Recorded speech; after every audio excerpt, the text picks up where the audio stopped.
नमस्कार, मैं रंजन सिंह आप सभी को उत्तर पूर्व के पहला और एकमात्र हिंदी ऑनलाइन न्यूज चैनल में स्वागत करता हूं। आज का मेरा ये पेशकश विशेषकर कुछ नॉर्थ ईस्ट आवाज के श्रोताओं के अनुरोध पे बनाया जा रहा है।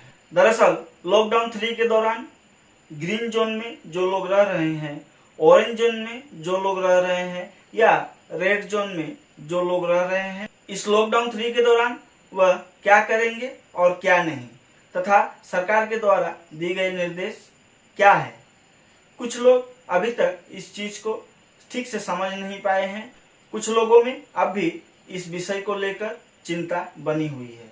आज मैं अपने इस प्रोग्राम के जरिए आप सभी को यह बताने की कोशिश करूंगा कि लॉकडाउन 3 के दौरान खासकर असम राज्य में क्या क्या नियम नीति बनाई गई है और हमें क्या पालन करना चाहिए और हम क्या कर पाएंगे।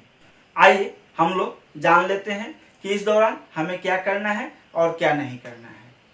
अभी तक मैं जितना बोल रहा हूँ ये सारे सिर्फ ग्रीन जोन के लिए है। रेड जोन और ऑरेंज जोन में कुछ भी नहीं बदला है, सब पहले के तरह ही नियम नीति है। सबसे महत्वपूर्ण यह है कि लॉकडाउन 3 के दौरान यानी 4 मई से लेकर 17 मई तक शाम 6 बजे से लेकर सुबह 6 बजे तक असम सरकार द्वारा पूरे राज्य में कर्फ्यू लगाने की निर्देश दिया गया है। कर्फ्यू के दौरान हम अपने घर से बाहर नहीं निकल पाएंगे। हम अगर कहीं गए भी हो तो शाम 6 बजे से पहले हमें अपने घर में वापस आ जाना पड़ेगा। अगर 6 बजे के बाद हम लोग घर से बाहर निकलते हैं या रास्ते में कहीं हमें पुलिस पाती है तो हम पर पुलिस कार्रवाई कर सकती है। इस दौरान सरकार के दिए गए निर्देश के अनुसार स्वास्थ्यकर्मी, पुलिसकर्मी, मीडिया के कर्मी, साथ ही फायर ब्रिगेड के जो कर्मी हैं वह जरूरी काम के लिए आवागमन कर सकते हैं। इनके अलावा शाम 6 बजे से लेकर सुबह 6 बजे तक कोई भी इंसान अपने घरों से नहीं निकल सकता। दूसरा हो गया कि इस दौरान सुबह 6 बजे से शाम 6 बजे तक हम लोग क्या क्या कर पाएंगे, कौन सी दुकान खुले रहेंगे, कौन से बंद रहेंगे, हम लोग अपने अपने गाड़ी लेके घर से निकल सकते हैं या नहीं, इसके बारे में भी आइए जान लेते हैं। दरअसल सरकार द्वारा दिया गया निर्देश के अनुसार सभी प्रकार के दुकान खुले रहेंगे, लेकिन इसमें कुछ शर्त है। पहले की तरह मेडिकल स्टोर, जिसे हम लोग फार्मेसी भी कहते हैं, ग्रोसरी का शॉप, वह सब पहले के तरह ही खुले रहेंगे। इनके अलावा जो दुकान अकेले है, उसके आसपास और कोई दूसरा दुकान नहीं है, वो चाहे किसी भी सामग्री का दुकान हो, वो अपना दुकान खोल सकता है। लेकिन जिस जगह पे एक साथ कई दुकानें हैं, वह दुकान एक साथ सभी के सभी नहीं खुल सकते। इसके लिए सरकार के दिए गए निर्देश अनुसार 1/3 दुकान खुलेंगे। इसका मतलब है आज पहला दुकान खुला तो दूसरा और तीसरा दुकान बंद रहेगा। बात को आप लोग ठीक से समझिएगा। अगर मान लीजिए लेफ्ट साइड से हम लोग स्टार्ट करते हैं तो लेफ्ट साइड में जो पहला दुकान है वह दुकान अगर खुलता है तो दूसरा और तीसरा दुकान बंद रहेगा। फिर चौथा दुकान खुलेगा, चाहे वो किसी भी सामग्री का दुकान हो, सिर्फ ग्रोसरी और मेडिकल स्टोर छोड़कर। पहला अगर खुलता है तो दूसरा तीसरा बंद रहेगा, चौथा खुलेगा। फिर चौथा के बाद 5 और 6 नंबर जो दुकान है वो भी बंद रहेगा, 7वां खुलेगा। अगर 7 खुलता है तो 8, 9 बंद रहेगा, 10वां खुलेगा। इसी तरह 2 दुकान के बाद 1, 2 दुकान के बाद 1 खुला रहेगा। फिर दूसरे दिन 1 नंबर दुकान अगर आज खुला था तो कल वो बंद रहेगा, कल 2 खुलेगा, 3, 4 बंद रहेगा, 2 के साथ फिर 5 खुलेगा। इसी तरह फिर तीसरे दिन 1, 2 दोनों दुकान बंद रहेगा, तीसरा खुलेगा, चौथा 5वां भी बंद रहेगा, छठा दुकान जो पड़ेगा वो खुलेगा। चौथा दिन फिर से 1 नंबर दुकान का पारी आ जाएगा। इसी क्रम में दुकान पार्ट खुलता रहेगा। इसके दौरान जो भी दुकान खुल रहे हैं वो दुकान सुबह 6 बजे से 5 बजे तक खुला रह सकता है। 5 बजे इसलिए बंद करना पड़ेगा कि 1 घंटा समय चाहिए दुकानदार तथा उसके कर्मचारियों को अपने अपने घर जाने के लिए, क्योंकि 6 बजे के बाद अगर वो रास्ते में मिलते हैं तो उन पर पुलिस की कार्रवाई हो सकती है। इसके दौरान हर रोज निजी अस्पताल भी खुल सकते हैं और उसमें ओपीडी का भी कार्य हो सकता है। इस दौरान ऑटो रिक्शा, साइकिल रिक्शा और टैक्सी भी चल पाएगी, लेकिन उसमें भी शर्त यह है कि ड्राइवर के अलावा 2 ही पैसेंजर होना चाहिए। अगर आपका टैक्सी है, आपका ऑटो रिक्शा है, आपका ई रिक्शा है, आपका साइकिल रिक्शा है, तो आप चला पाएंगे, लेकिन शर्त यही है कि आप अगर चालक हैं तो आपके साथ सिर्फ 2 ही सवारी आप ले सकते हैं। अगर आप 2 से ज्यादा सवारी लेते हैं तो आप पर कानूनी कार्रवाई होगी। इस दौरान बसें भी चल पाएंगे, लेकिन उसका भी शर्त है कि उनका जो कैपेसिटी है, उनका अगर 50 लोगों की सीट कैपेसिटी है तो 25 लोगों को लेकर वो लोग चल पाएंगे, यानी 50% सवारी के साथ वो लोग चलेंगे। साथ ही इलाके के जो एएसटीसी सेंटर है उसमें आप अगर बस चला रहे हैं तो आपको वहां सूचित करना पड़ेगा कि आप अपने बस रास्ते पे चला रहे हैं, क्योंकि इस दौरान एएसटीसी विभाग के पास ये जानकारी होना बहुत ही जरूरी है कि इलाके में कौन सी बस कौन सी एरिया में या कौन सी रास्ते पे चल रहा है। तो आपका 2 चीज ध्यान में रखना है अगर आप बस चलाना चाहते हैं तो। पहला कि आप अपने सीट कैपेसिटी के आधे सवारी लेंगे, और दूसरा आप अपने नजदीकी एएसटीसी सेंटर में इस बारे में सूचित करेंगे। इस दौरान आप बाइक भी चला पाएंगे, लेकिन शर्त यही है कि आप अकेले ही बाइक चलाएंगे। आप अपने साथ कोई सवारी नहीं ले जा पाएंगे। हाँ, अगर कोई लेडीज हो तो आप 2 लोग जा पाएंगे, या तो ऐसा कोई बच्चा हो जिसका उम्र 12 साल से कम हो तो आप उसे लेकर बाइक में जा सकते हैं। अगर आप बाइक चलाते वक्त किसी भी पुरुष जिसका उम्र 12 साल से ज्यादा हो, अगर आप उसे अपने साथ बैठाते हैं तो आप ये समझ लीजिए कि आप कानून के चक्कर में पड़ गए। और इसमें एक बात गौर करना है कि इस दौरान आपको अपने बाइक, अपने बस, अपने कार, अपने auto rickshaw, e rickshaw, cycle rickshaw, किसी भी गाड़ी को चलाने के लिए कोई पास की जरूरत नहीं पड़ेगी।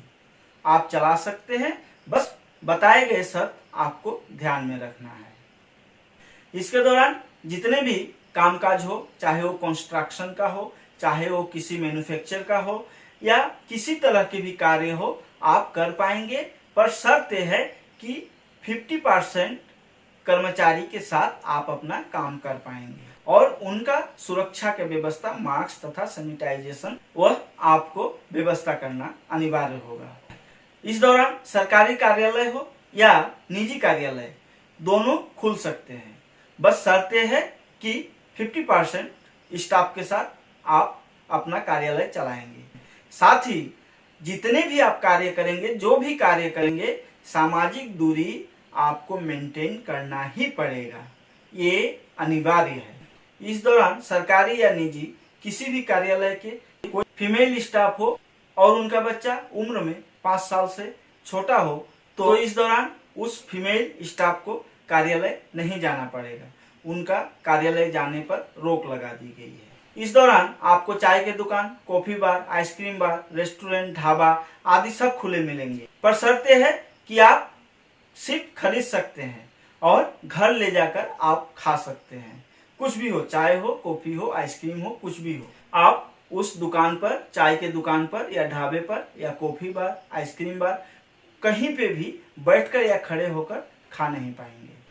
इस लॉकडाउन 3 के दौरान ब्यूटी पार्लर, सैलून आदि सब बंद रहेंगे। अगर इस दौरान कोई नापित आपके घर में जाता है तो इस पर कोई रोक नहीं होगा, लेकिन वह अपना दुकान नहीं खोल पाएगा। अभी तक मैं जितना बोल रहा हूँ ये सारे सिर्फ ग्रीन जोन के लिए है। रेड जोन और ऑरेंज जोन में कुछ भी नहीं बदला है, सब पहले के तरह ही नियम नीति है। कोई भी ऐसी गाड़ी जिसमें जानवर हो या पशु पक्षी हो, वैसे गाड़ी एक राज्य से दूसरे राज्य में नहीं जा पाएगा। इस पर पूरा रोक लगा दिया गया है। और 12 साल से कम उम्र का बच्चा हो या 65 साल से ज्यादा का बुजुर्ग हो, उनको घर से निकलना सुबह हो या शाम हो, कभी भी पूरी की पूरी रोक लगाई गई है। अगर आपके घर में 12 साल से कम उम्र का बच्चा है या 65 साल से ऊपर के बुजुर्ग हैं तो आप उन्हें सिर्फ इमरजेंसी में चिकित्सकों के लिए ही सिर्फ लेके जा सकते हैं। इसके अलावा आप उनको घर से नहीं निकाल पाएंगे। इस दौरान जितने भी shopping mall, market, cinema hall, school, college, university आदि सब बंद रहेंगे। अभी तक के निर्देश के अनुसार मैं आप लोगों को यह बात समझाने की कोशिश कर रहा हूँ। हो सकता है कि कल सरकार के निर्देश में कोई फेरबदल हो। जैसे ही कोई फेरबदल होता है मैं फिर से आप लोगों के पास ताजा अपडेट लेकर आऊंगा। उम्मीद है आप लोग मेरी बात को समझे होंगे। मैं बार बार इस बात को दोहरा रहा हूँ, मैं अभी तक जितनी चीज आप लोगों को समझाया हूँ ये सब ग्रीन जोन के लिए है। रेड जोन और ऑरेंज जोन में कुछ भी परिवर्तन नहीं हुआ है। असम के वित्त मंत्री, असम के स्वास्थ्य मंत्री डॉक्टर हिमंत बिश्व शर्मा ने ये साफ कर दिया है कि ऑरेंज जोन और रेड जोन में कोई भी परिवर्तन नहीं है। जो पहले नियम नीति बनाई गई थी, जो पहले सरकार का निर्देश था, वही जारी रहेगा। सिर्फ ग्रीन जोन के लिए यह नियम नीति में बदलाव की गई है, जो भारत सरकार द्वारा पारित की गई है। असम राज्य के अंतर्गत जो जिले ऑरेंज जोन में पड़ता है उस जिले से कोई न बाहर जा पाएगा और ना ही कोई अंदर जा पाएगा। अगर आप एक जिले से और एक जिले में जाएंगे और बीच में एक जिला है जो ऑरेंज जोन में पड़ता है तो आप जा पाएंगे, पर शर्त यह है कि आप खड़े नहीं हो पाएंगे। आप नॉन स्टॉप गाड़ी चलाते रहेंगे। आप ऑरेंज जोन जब तक क्रॉस नहीं कर लेते अपने गाड़ी को खड़े नहीं कर सकते। जो नेशनल हाईवे है, जो राजपथ है, उस पर आपका गाड़ी नॉन स्टॉप चलना चाहिए। आप कहीं पे भी खड़े नहीं हो सकते। तो आइए मैं आपको फिर से एक बार संक्षेप में दोहरा देता हूँ। सबसे पहला हमें ये ख्याल रखना पड़ेगा कि 4 मई से लेकर 17 मई तक लॉकडाउन 3 चल रहा है। इस दौरान असम सरकार के निर्देश अनुसार शाम 6 बजे से लेकर सुबह 6 बजे तक कर्फ्यू पूरे राज्य में लगा रहेगा। इस दौरान हम अपने घर से नहीं निकल पाएंगे। इस दौरान एरोप्लेन, ट्रेन आदि नहीं चल पाएगी। जितने भी आप कार्य करेंगे, जो भी कार्य करेंगे, सामाजिक दूरी आपको मेंटेन करना ही पड़ेगा। ये अनिवार्य है। उम्मीद है आप लोग मेरी बात को समझे होंगे। मैं बार बार इस बात को दोहरा रहा हूँ, मैं अभी तक जितनी चीज आप लोगों को समझाया हूँ ये सब ग्रीन जोन के लिए है। रेड जोन और ऑरेंज जोन में कुछ भी परिवर्तन नहीं हुआ है। असम के वित्त मंत्री, असम के स्वास्थ्य मंत्री डॉक्टर हिमंत बिश्व शर्मा ने ये साफ कर दिया है कि ऑरेंज जोन और रेड जोन में कोई भी परिवर्तन नहीं है। जो पहले नियम नीति बनाई गई थी, जो पहले सरकार का निर्देश था, वही जारी रहेगा। सिर्फ ग्रीन जोन के लिए यह नियम नीति में बदलाव की गई है।